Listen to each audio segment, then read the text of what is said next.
Para mong nararamdaman ang bawat hagupit ng latigo, bawat tao'y nagkakasala sa mundo. Subalit, sino po ang tatanggap nito at sinong magpapakabanal na tao? Wala. Walang magpapakabanal, lalo na't kung siya'y hirapan. Walang pipiliin ang kabanalan, lalo't siya'y nasasaktan. Walang pipiliin ang kabanalan, lalo't siya'y ginugutom na. Subalit mga mahal ko, ang makapagbibigay lamang nito ay ang iisa, Diyos ng katotohanan, Diyos ng liwanag, Diyos ng buhay, Diyos Espiritu. Yaon po ang makapagpapabago sa tao, sa maraming tanong, sa maraming kulang, sa maraming di mo kayang unawain bilang katauhan. Hindi mo kayang umunawa tao sa ganang isip mong tao. Hindi mo kayang dumamatao sa ganang damdamin mong pagkatao. Hindi mo kayang gumawa ng mabuti tao sa ganang katauhan mo bilang laman. Kaya mo ang lahat sa ganang Espiritu Santo. Buhay po ba ang Diyos? At yan po ang pawang katotohanan, mga mahal ko. Sabi ko, Ama, araw-araw po nagmimensahe kayo. Salamat po at mahal na mahal mo kami. Salamat po sa pangunawa. Isa lamang po, kapag halimbawa may nasira sa inyong tahanan at mahalaga't mahal mo ang tahanan na yan, mahal mo rin ang mga nasira sa iyo. Subalit, isa lamang ang tanong, katumbas ba ang kaligtasan ng kaluluwa mo ang mga kasangkapan mong nasira? Katumbas po ba ng kasangkapan mong mga nasisira ang kaligtasan ng iyong kaluluwa? Kung minsan pinapahintulot maganap yaan ng Ama para makita niya kung alin ang pahahalagahan mo, ang kasangkapan mong nangasira o siya, sapagkat maliwanag ang tinura niya, kapag may nawala, may idaratan. Buhay po ba ang Diyos? May ipapalit. Ibig sabihin, may ipapalit. Ibig sabihin, kapag sinuko mo ang sarili mo, may kapalit yaan. Sinuko mo'y laman, espiritu, kapalit niyan. Buhay po ba ang Diyos? Buhay po ang Diyos! Sinuko mo ang sarili mong pag-ibig. Ang kapalit niya ay higit pang pag-ibig. Sapagkat ang pag-ibig mong pagkatao ay talusira. Ang pag-ibig na ibibigay sa iyo ng Ama ay tapat. Buhay po ba ang Diyos? Sapagkat kapag nawala ang dangal mo dahil sa Kristo at Ama, higit na karangalan ang ipagkakaloob sa iyo. Sapagkat kapag nasira ka ng kapwa mo, nasira ang karangalan mo nang dahil sa gawang kabutihan mo, higit na ang Ama ang magpaparangal sa iyo. Buhay po ba ang Diyos? At nawa, mga mahal ko, iyan nawa ang tuntunin at hanapin ng tao. Sa ganang si Apo Conchingyo, di niya kayang ihatid, ipabatid ang lahat ng tinuran niya sa katauhan bilang tao. Subalit, kung nagtanto, nagbulay, nagnilay kayo, ano ba ang salita at sino ang nagwika? Ang may pandinig ay nakarinig.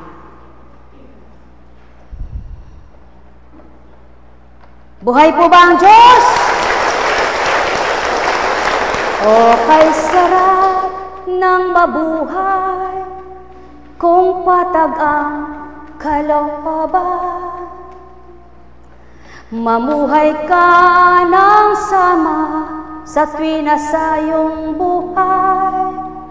O kay sarap na namnamin ang salita na mainam, kaysa damdaming nasasaktan at nagumapaw sa kagalakan. Ang damhin mo at di po nang ikaw ay makalimot. Sa bawat nasa ng Ama, doon maghanap ka. Okay, sarap na mabuhay kung wala kang inapi, wala kang sinaktan kahit na sino na kapwa mo. Okay, sarap na hanapin ang tuwirang kaukulan. Masarap ang magpatawad, magparaya sa lahat. Okay, sarap na hanapin sa pinay iyong damhin, kung paano ang layunin na ikaw ay aliwin. Okay, sarap mga mahal ang buhay na nakamtan, kung gagamitin at sa pinay iaalay sa kabutihan. Okay, sarap na magnilay, kay sarap na magbulay.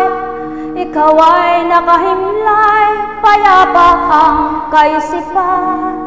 Natatanto mo ang lahat, nawawari mo ang ganap, at doon ay sa iyo'y natatanggap. Na kung di ka nasaktan, paano ka gagamutin? At kung di ka naligaw, paano ka akayin? At kung di ka nagulumihanan, paano ka papayapain? Kaya't kung tinatanggap mo ang marapat, ikaw ay tuwirang maaalin.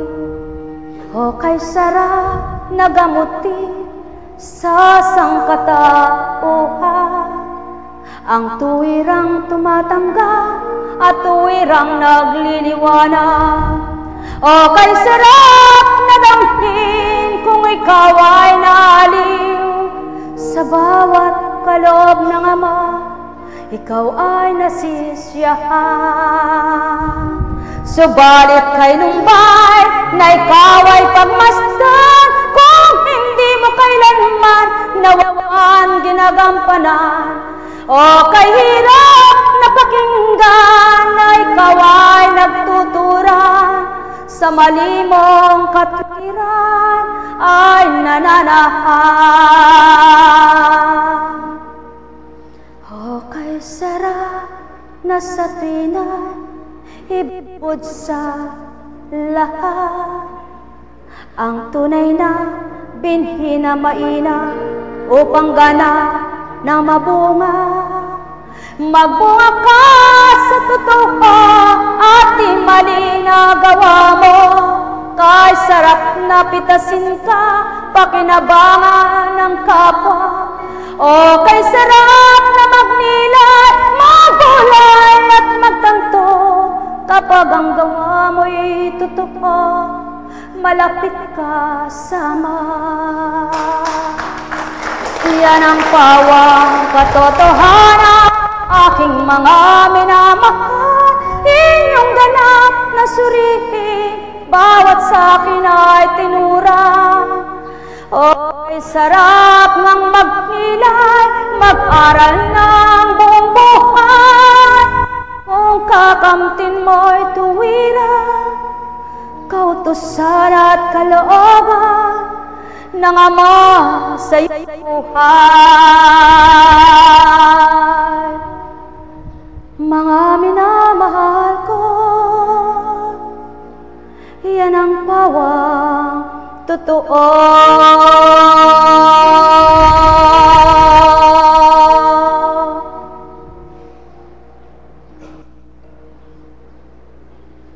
Sumainyo ang kapayapaan.